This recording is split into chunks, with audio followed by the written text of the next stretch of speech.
โอเคสบายดีเนาะก็มาสบายดีลูกค้ามาทุกคนเนาะวันนี้ก็จะมารีวิวปืนลมเนาะรุ่น MC เนาะรุ่น MC ปี2025ดีเด้อตัวนี้หาประกอบแล้วเนาะ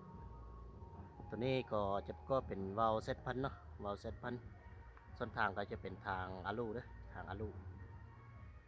ล้องจะเป็นกล้อง Recovery เนาะกล้อง Recovery เราจะเป็นเรา TK เด้อเรา TK คือกัน